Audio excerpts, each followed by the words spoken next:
दोस्तों आज की वीडियो में हम 8 टॉपिक ऐसे करने वाले हैं जो हर एक सिविल इंजीनियर को आना चाहिए और जब साइट पे जाओगे ये चीज़ें आपको आनी ही चाहिए और पता ही होनी चाहिए।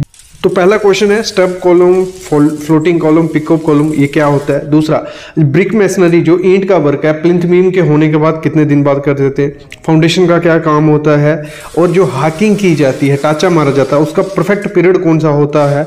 क्या होता है अगर हम किसी बीम में एक्सेस स्टील डाल देते हैं। और अगर हम बात करें कॉलम की कास्टिंग के बाद कितने दिन के बाद हमें उस पर स्लैब करनी होती है। ओल्ड कॉलम जो होता है उसको स्ट्रेंथ कैसे देते हैं। कैंटिलीवर बीम होता है उसका स्टील डिटेल कैसे होता है। ये सब 8 क्वेश्चन आज इस वीडियो में हम पढ़ेंगे, सीखेंगे। तो स्टार्ट किससे करते हैं, फ्लोटिंग कॉलम से स्टार्ट करते हैं कि फ्लोटिंग कॉलम क्या होता है, पिकअप कॉलम क्या होता है और स्टब कॉलम क्या है।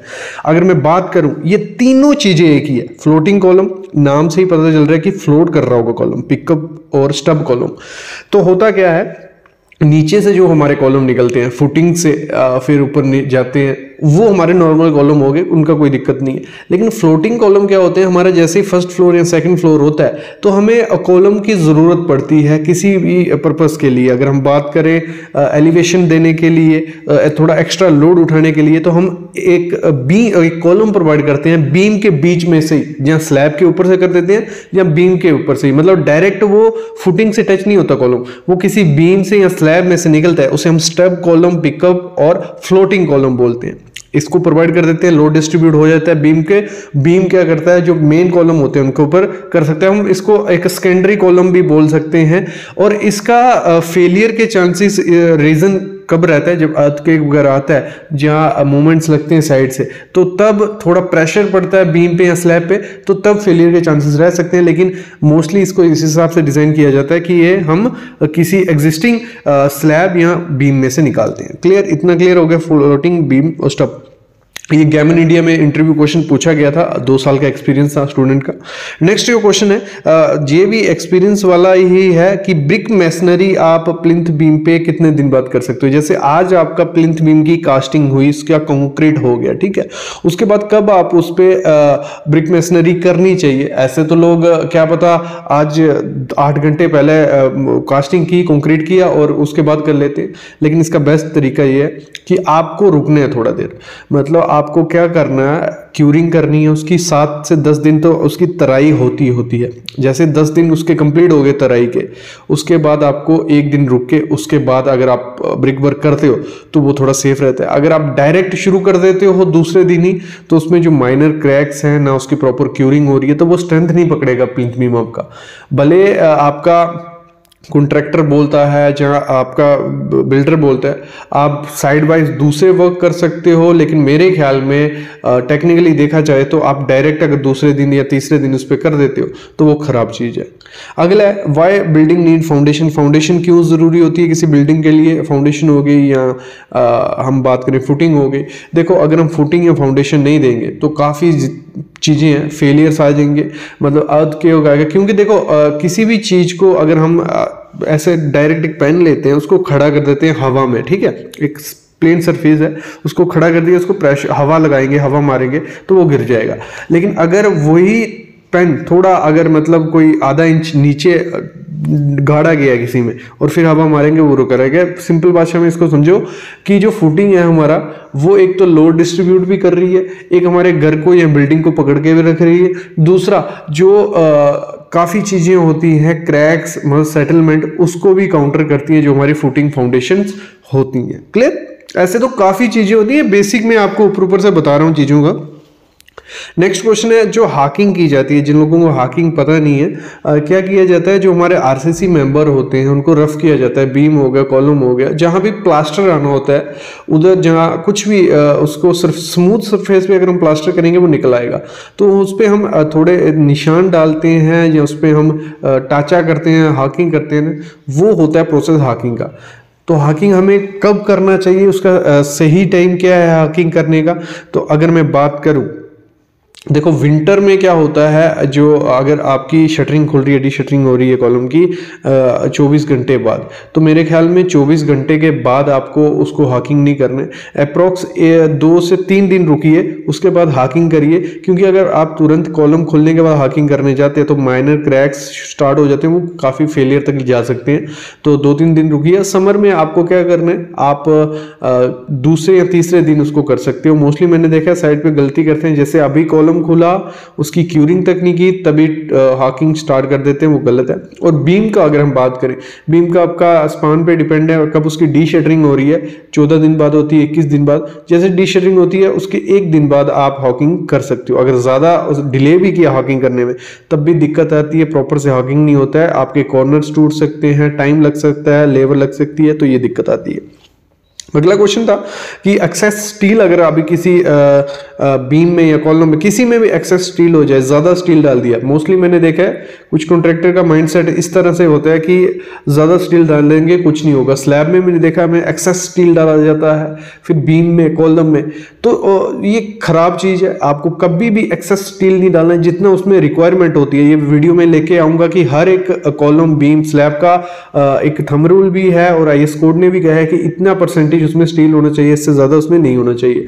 तो अगर एक्सेस स्टील आप डाल देते हो तो जो हमारा फेलियर होता है किसी चीज का, अगर हमने एक एग्जांपल लेते हैं, घर की कंस्ट्रक्शन की एक बीम बनाया हमने, उसमें एक्सेस स्टील डाल दिया और उस पर कुछ शादी वादी थी, लोग वोग चढ़ गए, काफी लोड हो गया, और सडन फेलियर होगा उस चीज का, मतलब आपको पता भी नहीं चलेगा और डायरेक्ट वो बीम कोलैप्स करेगा, मतलब ब्रिटल सा हो जाता है वो चीज, ठीक है। और विदाउट कोई क्रैक या विदाउट कोई मतलब ऐसे निशान की एकदम से फेलियर हो जाएगा। लेकिन अगर आपने थोड़ा उसमें कम रीइंफोर्समेंट डाली है, पहले वो क्रैक होगा, थोड़ा बेंड होगा, शायद क्रीप उसमें दिखेगी, उसके बाद वो डायरेक्ट फेल होगा, तो उससे आपको आइडिया लग जाएगा फेलियर होने वाला है। तो अगर एक्सेस स्टील डाल दिया, वो एकदम से फेलियर होगा, वो काफी बड़ा खराब चीज है। देखो अगला क्वेश्चन पूछा जाता है कि कितने दिन बाद कॉलम की कास्टिंग के बाद हम जो है स्लैब करते हैं। देखो कॉलम की कास्टिंग मोस्टली मैंने देखा है, अगर कोई छोटा घर भी है, 10 से 12 कॉलम उसमें रहेंगे, तो वो 10 से 12 कॉलम एक दिन में कास्ट नहीं किए जाते, वो धीरे धीरे स्टेप बाय स्टेप होते हैं, मतलब 2-3 ऐसे। तो जो फर्स्ट कॉलम पे किया होता है उसको भी टाइम मिल जाता है। फिर उसके बाद जैसे कॉलम हमारे कंप्लीट हो गए, उसके बाद शटरिंग का प्रोसेस स्टार्ट होता है, उसमें भी टाइम जाता है 10 दिन का। तो फिर जैसे शटरिंग हो जाता है तो उसमें सपोर्ट्स लगाई जाती हैं।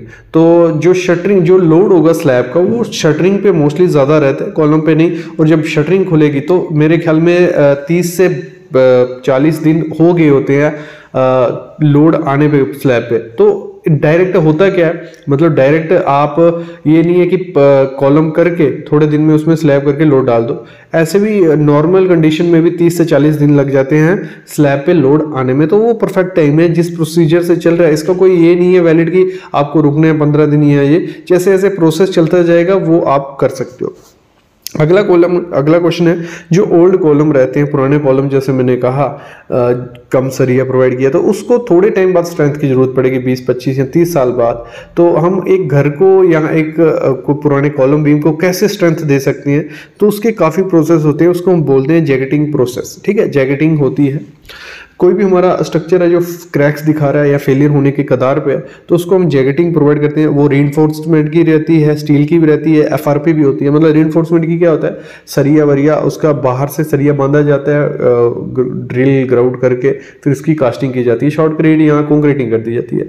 स्टील में क्या कहता है, मतलब शीट्स होती हैं स्टील की मोटी मोटी, वो बेल्ट की जाती हैं, सेट की जाती हैं कि लोड दोनों पे डिस्ट्रीब्यूट हो जाए। FRP क्या हो गया, फाइबर शीट्स होती हैं, वो पूरे कॉलम पे बांधी जाती हैं, पूरा प्रोसेस होता है। तो उस हेल्प से भी क्या करते हैं, जो हमारे ओल्ड कॉलम होते हैं उनको स्ट्रेंथ देते हैं। तो जो बीम की, कैंटिलीवर बीम की बात हो रही थी, तो अभी देखते हैं रीइंफोर्समेंट कैसे प्रोवाइड करते हैं। पहले तो आपको जो बीम आपका रहेगा, ये जो एरिया है, ये टैपर्ड करना है। कभी भी बीम को ऐसे सीधा मत बनाना, ये आपका बीम कभी भी ऐसे नहीं होना चाहिए, मतलब इसको आपको थोड़ा टैपर्ड रखना है। जैसे टैपर्ड क्या हो गया, मतलब ये ऐसे, मतलब ऐसे आपका टैपर्ड हो गया, ठीक है। मतलब ये वाला पोर्शन आपका मोटा हो जाएगा, ये पतला हो जाएगा। इस तरीके से आपको हमेशा बीम को रखना है। पहले ये क्लियर हो गया। उसके बाद जो हमारी रीइंफोर्समेंट रहती है, अगर हम रीइंफोर्समेंट की बात करें तो ये हमारी जो टॉप रिइंफोर्समेंट है वो ऐसे जा रही है, ये पीछे चली जाएगी, जो हमारा पीछे से बीम आ रहा होगा जहाँ स्लैब होगी उसमें चले जाएगी, और नीचे की रिइंफोर्समेंट जो होगी वो ऐसे और ऐसे नीचे हो जाएगी। ठीक है, ये इसकी डेवलपमेंट लेंथ बन गई। और ये अगर पॉसिबल है नीचे आपने कॉलम कास्ट कर दी है, आपने बोला कि ये कॉलम यहाँ तक कास्ट हो गया, फिर आप सरिया कहाँ छोड़े काट दें इधर से, नहीं, आपको ये रिइंफोर्समेंट भी आपको थोड़ी बेंड करके ऐसे, भले ऐसे जैकल जोगल करके पीछे ले जाओ, लेकिन आपको ये दोनों आगे रखनी है। ठीक है, अब भी हम बात करते हैं कि जो आपको एक्स्ट्रा बार प्रोवाइड करना है। देखो मेन जो हमारा कैंटिलीवर बीम होता है उसका टेंशन जोन ऊपर होता है, फेलियर के चांसेस ऊपर से होते हैं। जैसे मतलब इधर से लोड पड़ा अगर इस चीज़ को, ठीक है, लोड पड़ेगा तो ये यहाँ से क्रैक होगा, तो इसको रिइंफोर्समेंट की ज़रूरत टॉप में ज़्यादा होती है, और हमारा जो सिंपली सपोर्टेड होता है उसको बॉटम में होती है। और इसकी कम, अगर मोस्टली हम जो बीम प्रोवाइड करते हैं, अगर एक हैवी बीम आपको प्रोवाइड करना है तो टॉप में आप 20 mm के कितने 3 नग स्टील प्रोवाइड करते हैं। ठीक है, और बॉटम में हमारा क्या रहता है, बॉटम में 2 नग 16 डाया के हम प्रोवाइड कर सकते हैं, कोई इशू नहीं है। बाकी आपको बेसिक आपको दिख रहा है कि आपको जो स्पेसिंग देनी है इसकी स्टीरअप्स की, तो वो आपको 100 mm पे देनी है। ऐसे आपको 100 mm पे 4 इंच पे आपको क्या करना है, प्रोवाइड कर देना है। और मोस्टली आपको बीम जो कैंटिलीवर बीम है उसकी आपको मोटाई वगैरह कितनी रखनी होती है, आगे से अगर हम बात करें यहाँ से आप 150 mm रख सकते हो, और पीछे से आपको 350 से 400 mm रखनी होती है। क्लियर, बीम की इस हिसाब से कर सकते हैं, ये एक थंब रूल है, आप इसको फॉलो कर सकते हो, और बेसिक यही है। वो आप सामने देख रहे हो कि एल को काट दिया गया है, जो डेवलपमेंट लेंथ होती है जिसमें सरिया जो होता है बीम को और कॉलम को पकड़ के रखता है, वही नहीं है, सीधा डायरेक्ट सरिया है। और जब फ्यूचर में इस पे लोड आएगा या अर्थक्वेक वगैरह आएगा तो ये सबसे पहले बिल्डिंग फेल होगी, ये मैं गारंटी देता हूँ, क्योंकि इसमें एंकरेज लेंथ या डेवलपमेंट लेंथ है ही नहीं। ये बहुत बड़ी मिस्टेक होती है बीम में, इसको मैं सबसे बड़ी मिस्टेक बोलूँगा आज की, जो भी मिस्टेक मैं आपको बताने वाला हूँ। ये नीचे जाता है, मतलब ये जो सामने आप देख रहे हो सरिया सीधे है ना, इसको क्या होता है, इसका एल बनता है, जितने भाई 400 mm का बीम है उसकी हाइट है, तो 300 mm का दोनों तरफ से एल होना चाहिए, ऊपर से भी और नीचे से भी। और ये हर एक बीम में किया गया है। और अगर इस पे लोड आया या कुछ सिस्मिक वेव्स कुछ भी हुआ, अर्थक्वेक वगैरह, तो ये सबसे जल्दी फेल होने वाला है बीम, ये मैं गारंटी देता हूँ। आपको हमेशा डेवलपमेंट लेंथ प्रोवाइड करनी है जब भी बीम प्रोवाइड करना है। देखो जो स्टीरअप होता है या रिंग बोल लो, उसमें स्पेसिंग बराबर होनी चाहिए। सामने आप देख रहे हो कितनी ज़्यादा स्पेसिंग दी है। इतनी स्पेसिंग कभी भी आपको बीम में प्रोवाइड नहीं करनी है, मतलब आपको 6 इंच से ज़्यादा नहीं करनी है। अगर गांव में बना रहे हो 6-7 इंच ही उसमें स्पेसिंग देनी है, बाकी ड्राइंग में मेंशन होता है उस हिसाब से देनी होती है। रिंग में देखो आप सामने देख रहे होंगे कितनी ज़्यादा स्पेसिंग दी हुई है, कई जगह 9 इंच है, कई जगह 7 इंच है, कई जगह 12 इंच कर दी है। ऐसा कभी भी नहीं करना है। तो आपकी जो स्पेसिंग होगी रिंग में वो प्रॉपर वे से प्रोवाइड होनी चाहिए। और जो हॉरिजॉन्टल बार है आप सामने देख रहे हो, जो स्टील बार लंबा जार है, इनमें भी बराबर होनी चाहिए। जो स्पेसिंग देखो रिंग में होनी चाहिए, रिंग में अगर आप 6 इंच पकड़ के चलो या 150 mm बोलो, वो होनी चाहिए। और जो वर्टिकल स्टील होगा, मतलब ये हॉरिजॉन्टल जो स्टील है, सॉरी, इसमें प्रॉपर होनी चाहिए। मतलब अगर 4 सरिये हैं, 400 का बीम है, तो सब में प्रॉपर वे से डिस्ट्रीब्यूट करके आपको उसमें स्पेसिंग प्रोवाइड करनी है। कभी भी इस चीज़ को इग्नोर नहीं करना है। बीम में ये बहुत बड़ी चीज़ होती है कि उसमें अगर स्पेसिंग आपने प्रॉपर वे से नहीं प्रोवाइड की तो वो चीज़ खराब हो सकती है। नेक्स्ट जो मिस्टेक है वो क्या है, सामने आप देख रहे हो, जो हुक है, मतलब रिंग की जो हुक होती है उसको एक ही साइड प्रोवाइड कर दी है। देखो ये एक ही जगह आपको दिख रहा होगा, आपके जो राइट हैंड साइड की एक ही जगह हुक उसकी आ रही है। जिन्होंने काम किया है साइड पे उनको तो ये चीज़ थोड़े दिमाग में आ गई होगी, लेकिन क्या होता है, ये कभी भी हुक जो होती है बीम की वो एक ही लाइन में नहीं आनी चाहिए। वो मतलब उसको अल्टरनेट करना होता है। मैं आगे दिखाता हूँ अल्टरनेट मतलब क्या है। देखो ये सब आगे तक देखो एक ही साइड हुक है, सब एक ही जगह हुक, एक खराब चीज़ है, गलत चीज़ है। और बीच में जो सरिये, जैसे मैंने पहले मिस्टेक की बात की कि डिस्टेंस भी दोनों में बराबर होना चाहिए। देखो जो हॉरिजॉन्टल जो सरिया है उसमें ज़्यादा है और बीच में साइड में कम। इसको मैं आपको थ्योरेटिकल भी समझाता हूँ। पहले साइड पे देख लो आपको क्या चीज़ है। देखो आपको यहाँ से अभी अच्छे से दिख रहा होगा, हुक एक तरफ हो गई है सब, बीच में कोई हुक नहीं है। और क्या हो रहा है, जो हॉरिजॉन्टल बार है उसमें भी स्पेसिंग बहुत ज़्यादा है। तो ये बहुत बड़ी मिस्टेक है। इस चीज़ को आपको इग्नोर करना ही करना है। मतलब ये चीज़ कभी भी साइड पे नहीं होनी चाहिए, बहुत बड़ी मिस्टेक होती है। अगर आपका कोई अच्छा क्लाइंट होगा तो वो वहीं से इस डिज़ाइन को रिजेक्ट कर देगा, तो ये मिस्टेक आपको कभी नहीं करनी है। अभी जैसे मैं बोल रहा था एक तरफ हुक है, दूसरे ऐसे इसको दिखाना हो अल्टरनेट कैसे करनी है, तो वो मैं आपको दिखाता हूँ। देखो सामने देख रहे हो, इसमें क्या है, ये बीम है जो एक तरफ हुक है इस साइड है और उसी के दो मतलब हुक अल्टरनेट की है, कभी इस साइड हुक है कभी उस साइड। ये देखो ये एक हुक यहाँ पे है दूसरी उस साइड है, मतलब आगे पीछे हुक कर देंगे। इससे क्या होगा, सब जो हॉरिजॉन्टल बार होगा सरिया होगा उसको हुक जो होती हैं वो पकड़ के रखती हैं, यही काम होता है। देखो सामने आप देख रहे हो हुक सब आगे पीछे की गई हैं। ये चीज़ इग्नोर की जाती है साइड पे, लेकिन आपको ध्यान देनी है।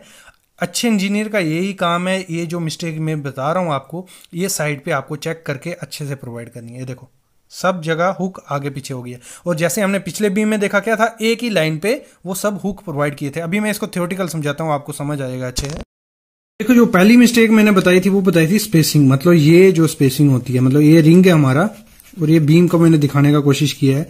ये रिंग की स्पेसिंग बराबर होनी चाहिए, मतलब 6 इंच 150 mm बोलो इतनी आपको रखनी है। और हुक जो हुक क्या होती है, हुक ये जो स्टीरअप होता है हमारा, ये चीज उसकी हुक होगी, आपने देखा होगा ऐसे निकाला होता है। जो ये एक ही साइड प्रोवाइड की है, ऐसे ऐसे ऐसे थी, ये साइड पे गलती की जाती है, क्रॉस है। आपको प्रोवाइड कैसे करना है, देखो एक ये आ गई, दूसरी इस साइड हुक होनी चाहिए, इधर नहीं, फिर इधर आ गई, फिर इधर नहीं, इधर हुक होनी चाहिए। मतलब एक इधर एक इधर एक इधर ऐसे अल्टरनेट करना होता है। अगर 4 लेग रिंग है, मतलब एक हुक देखो उसमें 2 रिंग होंगे, एक की हुक यहां आ गई, फिर यहां घुमा लेना, फिर आगे लेगी यहां कर लेना, मतलब आगे पीछे उसकी हुक होनी चाहिए, ये चीज ध्यान देनी है। अभी बात करता हूं मैं अगली गलती। अगली गलती क्या की जाती है, देखो बड़े बड़े जो बीम होते हैं, मतलब बड़ी बिल्डिंग है, हाई राइज बिल्डिंग है, उनमें काफ़ी ज़्यादा सरिया होता है। टेंशन जोन में हो गया, ज़्यादातर टेंशन जोन में सरिया देखे जाते हैं या सपोर्ट पे। तो नीचे आप देख रहे हो टेंशन जोन में 3 लेयर का सरिया है, और कई जगह पे क्या होता है एक साइड मतलब एक साथ प्रोवाइड कर दिया होता है। लेकिन इसमें आपको क्या करना है एज ए सिविल इंजीनियर, इसमें पिन प्रोवाइड करनी है। मतलब वो जो छोटा सा बार देख रहे हो आप, स्पेसर बार बोल सकते हो, स्पेस देनी है उन सरिये में कि उसमें अच्छे से कंक्रीट घुस जाए, उसमें कंक्रीट जो एग्रीगेट रहता है बड़े बड़े जो कपची बोल लो, वो अच्छे से इंसर्ट हो जाए और अपना मतलब बॉन्ड अच्छे से बना दे। इसलिए इसमें जगह होनी चाहिए, इसलिए हम क्या करते हैं स्पेसर बार प्रोवाइड करते हैं। सामने आप देख रहे हो वो स्पेसर बार है, वो जहां 2-3 लेयर आएंगी, मैं ड्राइंग दिखाता हूं इसके, उसमें ड्राइंग में मेंशन किया जाता है कई जगह। ये जो स्पेसर पड़े हैं इनको बीच में आपको 1-1 मीटर के बाद प्रोवाइड कर देना है, जितना मर्जी लंबा आपका बीम हो। इसकी मैं ड्राइंग दिखाता हूं, उसमें कैसे मेंशन किया होता है। देखो इसमें क्या है, उन्होंने दिखाया आपकी बीम की सेक्शन है, जो नीचे वाला बार होगा उसके ऊपर स्पेसर बार आएगा, फिर उसके ऊपर जो लेयर में सरिया आएगा उसमें स्पेसर आएगा। जितने लेयर में सरिया आएगा उतना स्पेसर होना चाहिए, और स्पेसर का मिनिमम डाया क्या रखना है आपके पिन का, जितना आपका एग्रीगेट का साइज होगा उससे 10 mm ज्यादा, जहां जो आप मैक्सिमम सरिया यूज कर रहे हो उतने का पिन उसमें यूज आपको करना है। ये काफी बड़ी मिस्टेक है, साइड पे इसको इग्नोर कर देते हैं लोग, लेकिन आपको एज ए सिविल इंजीनियर ये चीज ध्यान रखनी है। जो नेक्स्ट मिस्टेक है वो भी काफी बड़ी मिस्टेक है, मैं बताता हूं। देखो जो हुक होती है हमारे बीम की, वो बहुत इंपॉर्टेंट चीज़ है। मतलब जो स्टीरअप हम प्रोवाइड करते हैं वो क्या करते हैं साइड पे, या तो प्रॉपर हुक प्रोवाइड नहीं करते हैं, छोटी हुक प्रोवाइड कर देते हैं, जहाँ क्या करते हैं उसको सीधा रख देते हैं। तो आपको प्रॉपर हुक प्रोवाइड करके अल्टरनेट उसको करना है। अभी मैं इसको थ्योरेटिकल समझाता हूँ कि हुक कईयों को समझ नहीं आ रहा होगा। देखो ये हुक जो फंसा रहा है इसकी हुक बराबर है, ये 100 mm भी है और प्रॉपर वे से उसको हुक बनाया भी है। कई जगह बेंड नहीं किया जाता है, इसको सीधा रख देते हैं, लेकिन वो बहुत बड़ी मिस्टेक है। अभी मैं इसको थ्योरेटिकल पे पार्ट पे आता हूँ, उसमें काफी चीजें आपकी क्लियर। आप काफी टाइम पूछते रहते हो जॉब के लिंक वगैरह, तो आपको हमारी वेबसाइट civilsitevisit.com पे मिल जाएंगे। जॉब सेक्शन में इंटर्नशिप वगैरह सब कुछ उधर मिल जाएगा। तो मैं स्टार्ट करता हूँ टॉपिक जो चल रहा है हमारा। देखो हुक की बात की थी, देखो ये रिंग हो गया हमारा, या स्टीरअप बोलो, ये आ गया हुक। इसकी आपको लेंथ कितनी रखनी है, मतलब यहां से यहां तक कितना होनी चाहिए, 10 DE आपको रखनी है। मतलब अगर आप 10 mm का सरिया यूज कर रहे हो, स्टीरअप में ज्यादा 10-8 का सरिया यूज किया जाता है, तो 10 D है, 10 × 10 100 mm आपकी ये होनी चाहिए। यहां से लेके यहां तक 100 mm। अगर आप 8 mm का सरिया कर रहे हो तो 80 mm आपका ये होना ही होना चाहिए। ये चीज ध्यान रखनी है। और कई जगह क्या किया जाता है, मैंने कॉलम में भी जैसे बताया था कल, इसको क्या करते हैं, ऐसे नहीं करते, मतलब इसका ये सरिया ऐसे कर देते हैं सीधा, मतलब ये ऐसे नहीं होता, ये ऐसे होता है। इसका कुछ काम ही नहीं है। ये सरिया, मतलब अगर ये सरिया है, अगर इसको ऐसे ऐसे पकड़ेगा नहीं तो काम ही नहीं है। अगर सीधा रखेंगे तो वो एंकरेज उसको नहीं मिलेगी स्टील बार को। तो हमेशा आपको हुक एक तो 10D के हिसाब से 100 mm प्रोवाइड करनी है, 10 mm का सरिया है। दूसरा, उसको बेंड प्रॉपर बेस 135 डिग्री करना ही करना है। कॉन्ट्रैक्टर अपना टाइम बचाने के चक्कर में ये नहीं करते हैं कि हमारा घुस नहीं पाएगा, क्योंकि उसको डिजाइन स्ट्रक्चर इंजीनियर देख के ही किया होता है। तो आपको हमेशा बेंडिंग करवानी ही करवानी है। मेरे को काफी कमेंट्स आते हैं ये। नेक्स्ट जो मिस्टेक की जाती है, ये काफी बड़ी मिस्टेक है। देखो गांव में क्या किया जाता है, कंप्रेशन जोन और टेंशन जोन कुछ मतलब दिया ही नहीं जाता। कुछ मैं तो समझता हूं कि जो टेक्निकल नहीं उनको नहीं पता है, लेकिन आपको ये चीज उधर बतानी है। एज ए सिविल इंजीनियर अगर आप काम कर रहे हो तो ये चीज ध्यान रखनी है। अगर सिंपली सपोर्टेड बीम है तो उसका कंप्रेशन जोन होगा ऊपर, सी नीचे टेंशन जोन बीच में न्यूट्रल आ गया। तो हमेशा सरिया क्या रहता है, टेंशन जोन में मैक्सिमम दिया जाता है, क्योंकि टेंशन वहां आने वाली है। तो उसको काउंटर करने के लिए स्टील हम यूज करते हैं, क्योंकि जो कंक्रीट होगा वो उसकी टेंशन इतनी अच्छी नहीं होती, वो कंप्रेशन जोन में अच्छा रहता है। तो हम क्या करते हैं, टेंशन जोन में स्टील प्रोवाइड करते हैं। ये मैं बताता हूं क्यों मैं ये चीज बता रहा हूं। तो गांव में क्या किया जाता है, दोनों जगह बराबर स्टील प्रोवाइड कर दिया जाता है। कभी कभी क्या करते हैं, ऊपर में सिंपली सपोर्टेड में ऊपर में ज्यादा सरिये डाल देते हैं, नीचे में 2 सरिये डाले होते हैं। तो उसका फन क्या है भाई, कुछ नहीं है। उसको हमेशा क्या होता है, टेंशन जोन में आपका स्टील हमेशा ज्यादा होता है। ये चीज ध्यान रखना। अगर आपका नीचे 3 आप 16 का सरिये डाल रहे हो टेंशन जोन में, ऊपर आपका 2 12 के सरिये होंगे चलेगा, जहां 2 16 के चलेगा। ये डिजाइन पे होता है, लेकिन ये मैं आपको एक बताने का जरिया बता रहा हूं कि हमेशा टेंशन जोन में ज्यादा सरिया होता है और हमारा कंप्रेशन जोन में ज्यादातर कम सरिया होता है। बराबर भी होता है कई जगह जो केसेस रहते हैं, लेकिन ये चीज आपको एज ए थंब रूल पकड़ के चलनी है कि नीचे हमारा ज्यादा होता है। और एक चीज जब आप करते हो, मतलब कैंटिलीवर बीम, चलो मैं कैंटिलीवर की बात करता हूं, उसमें आपका क्या होता है, ऊपर होता है उसका टेंशन जोन, नीचे होता है उसका कंप्रेशन जोन। इस केस में क्या होता है, ऊपर ज्यादा सरिया होता है। मतलब ऊपर अगर हम 20 के 4 सरिये यूज कर रहे हैं, नीचे आप 2 20 के प्रोवाइड करोगे चलेगा, लेकिन इसमें आपका उल्टा केस होता है। ये चीज निगलेक्ट कर दी जाती है कि काफी जो सिविल इंजीनियर भी होंगे, साइड इंजीनियर, उनको नहीं पता है, लेकिन ये चीज आपको ध्यान देनी है। और इसमें याद रखना, जो आप स्टीरो प्रोवाइड करते हो वो उल्टे प्रोवाइड करते हैं। हमेशा हुक आपकी कंप्रेशन जोन में होनी चाहिए। होता क्या है, देखो ये जो बीम है, अगर इस पे लोड पड़ा, ठीक है, तो इसको लोड, जब ये पॉइंट लोड पड़ा, अगर ऐसे होगा, ऐसे मतलब ऐसे डिफ्लेक्शन होगी इसकी, नीचे वाला आपका ये जो जोड़ है, मतलब ये खींच रहा है ऐसे, मतलब ऐसे जा रहा है, ऐसे मतलब खुल रहा है, और ऊपर वाला क्या हो गया, ऐसे आ रहा है, मतलब ऊपर हो गया हमारा कंप्रेशन, ये टेंशन। तो हुक किस साइड चाहिए, जिस साइड यहां, मतलब अगर हुक होगी, आपको अभी मैं समझा नहीं पाऊंगा ये कैसे, ये हुक है, तो अगर खींचे, जो चीज ये खींच रहा है यहां से, तो हुक खुलने का कोशिश करेगी। अगर उसको आपने ऐसे बंद किया होगा तो वो पकड़ के रखेगी, अगर वो ऐसे होगा तो हुक टूट जाएगी और बीम कोलैप्स हो जाएगा। तो इस चीज को काउंटर करने के लिए हुक होती है।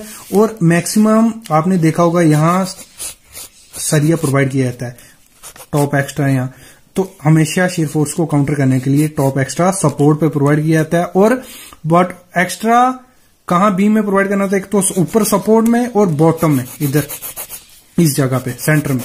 तो हमेशा ये चीजें ध्यान रखना। देखो आपको ये जो बीम दिख रहे हैं, तो इनमें ऊपर जो सरिया है वो काफी ज्यादा कम है और नीचे में ज्यादा दिख रहा है। इसका क्या रीजन है, देखो जो सिंपली सपोर्टेड बीम होता है और कैंटिलीवर बीम है, उनमें 2 डिफरेंस है। जो कैंटिलीवर बीम होता है हमारा, उसमें हमारा टेंशन जोन जो होता है वो ऊपर होता है, इसलिए हम क्या करते हैं, मेन बार एक्स्ट्रा बार ऊपर में आता है, क्योंकि जब उस पर लोड पड़ेगा वो डिफ्लेक्ट ऊपर से ज्यादा होगा, नीचे से उसकी ऊपर टेंशन पड़ेगी, नीचे कंप्रेशन पड़ेगी। और इसमें क्या होता है, सिंपली सपोर्टेड बीम में जब हमने लगा लो इधर ऐसे इस पर लोड डाला, ठीक है, और नीचे हमारा हो गया टेंशन जोन, ऊपर होगा कंप्रेशन जोन, नीचे से मतलब ऐसे लोड डालोगे तो ये नीचे से खींचेगा और ऊपर से कॉन्ट्रैक्ट होगा। तो यही चीज है, बेसिक नॉलेज है इसका। और अभी मैं बताता हूँ स्टीरअप के बारे में थोड़ा। तो स्टीरअप ये सामने आप देख रहे हो, ये स्टीरअप है जो इसमें ये हुक प्रोवाइड की जाती है। ये किस हिसाब से प्रोवाइड की जाती है, 9D 10D। 10D क्या हो गया, मतलब 10 इंटू जो डाया होगा, 8 का होगा तो 80 mm, 10 का होगा तो 100 mm। ये बेसिक हो गया। फिर आपको जब साइड पे कुछ चीजें चेक करनी होती हैं as a site engineer, quality engineer, तो ये जो स्पेसिंग है ये प्रॉपर वे से प्रोवाइड की होनी चाहिए। ये जो वाइंडिंग वायर है ये प्रॉपर वे से लगाई होनी चाहिए। और ये हमारा होता है साइड बार। ये सामने आप देखो, ये जो सरिया दिख रहा है ये हमारा साइड बार, और वो हो गए हमारे ऊपर ये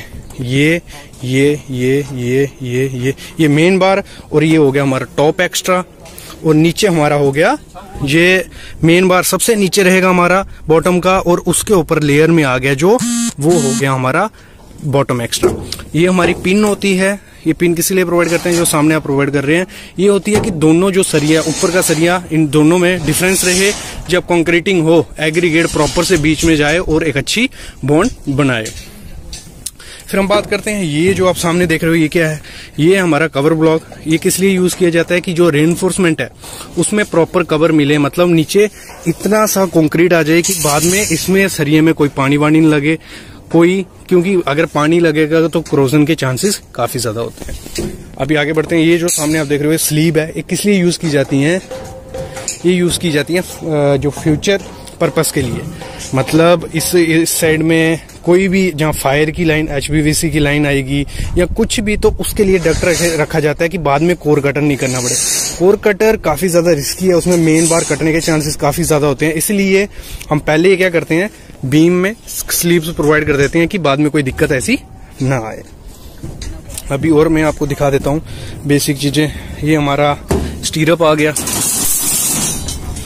देखो ऐसा होता है स्टीरअप हमारा। ये रेक्टेंगुलर स्टीरअप है हमारा, ये उसकी हुक आ गई दोनों तरफ, जो मैंने 9D से 10D बताई, और ये है 8 mm का बार। देखो जब भी साइड पे जाओगे आपको एक दिक्कत आएगी चेक करने में, देखने में, वो होगा जब हम डाया डिफरेंशिएट नहीं कर पाते हैं। ये हमारा 8 mm का बार है, ये हमारा 8 mm का बार है, ये 10 mm का बार है, ये 16 mm का बार है, और ये हमारा 20 mm का बार है। और ये कौन सी कंपनी का यूज हो रहा है, टाटा टिस्को। देखो ये प्रैक्टिकल ट्रेनिंग आपकी कंटिन्यू रहेगी इस चैनल पे, जिसमें मैं काफी बेसिक चीजें बताऊंगा। बेसिक से स्टार्ट करेंगे हम कि क्या क्या होता है। अभी हम यहाँ देखेंगे तो कॉलम और बीम का जंक्शन बन रहा है। जंक्शन क्या है, यहाँ हमारा जो देखो वो डेवलपमेंट लेंथ होती है बीम की, वो जो L जैसा आपको दिख रहा होगा, आई होप इसमें थोड़ा पजल से नहीं दिख रहा होगा, मैं कहीं और दिखाता हूँ आपको, यहाँ पॉसिबल होगा। देखो ये है एंकरेज लेंथ या डेवलपमेंट लेंथ हम इसे बोल सकते हैं। ये वाली ये किस लिए रखी जाती है कि आप देखो अगर किसी चीज को हमें जकड़ना हो तो अगर हम सीधी चीज डालेंगे तो उसको खींचेंगे, खींच जाएगी, लेकिन अगर जब हम इसको ऐसे कर लेंगे तो अगर खींचेंगे तो वो इजीली नहीं खींचेगी। तो इसलिए ये जो आप सामने देख रहे हो ये डेवलपमेंट लेंथ प्रोवाइड की जाती है, जहाँ इसको आप एंकरेज लेंथ भी बोल सकते हो। फिर हमारा लैपिंग लेंथ भी होती है। लैप आपको दिखाता हूँ, लैप कहाँ प्रॉपर से एक चीज जो साइड पे चेक करनी होती है वो होती है लैप। तो लैप कहाँ प्रोवाइड किया है मैं आपको दिखा देता हूँ। तो यहाँ देखो आप, ये जो है ये लैप प्रोवाइड किया है, यहाँ से लेके यहाँ तक। ये कितना प्रोवाइड किया जाता है 50D के हिसाब से। कोई भी सरिया आता है वो 12 मीटर से लंबा नहीं आता है, जहाँ उसको लेंथ के हिसाब से डालना पड़ता है। तो फिर हम क्या करते हैं, लैप करते हैं। और लैप कितना होता है 50 × D। 50 हो गया हमारा कॉफिशिएंट वैल्यू, मतलब कांस्टेंट वैल्यू, और D हो गया जितना डाया का सरिया होगा उतना डाया का आपको उससे मल्टीप्लाई करना है। अगर 20 mm का सरिये में लैप कर रहे हैं तो 50 × 20 करते हैं, तो 1000 mm का हमारा इधर से लेके इधर हमें 1000 mm मिलना चाहिए। ये भी बेसिक हो गया, ठीक है। बाकी आप देख लो बीम के बारे में, और भी काफ़ी वीडियोस में लाता रहूँगा, तो जो आपको काफ़ी हेल्पफुल होंगी आगे जाके फ्यूचर में साइट पे जब जाओगे। प्रैक्टिकल ट्रेनिंग लगा लो, कोई फीस देने की ज़रूरत नहीं है, कोई कोर्स खरीदने की ज़रूरत नहीं है। यहाँ आपको फ्री प्रैक्टिकल ट्रेनिंग मिलेगी इस चैनल पे। उसके लिए प्लीज़ चैनल को सब्सक्राइब करके रखो। बेसिक नॉलेज इस चैनल पे आपको मिलने वाला है। कल और वीडियो लेके आऊँगा, और कमेंट करते रहो, जैसी वीडियो आपको साइट्स की चाहिए वैसी मैं प्रोवाइड करता रहूँगा, आई होप। और प्लीज़ चैनल को सब्सक्राइब करके रखो। Thank you guys.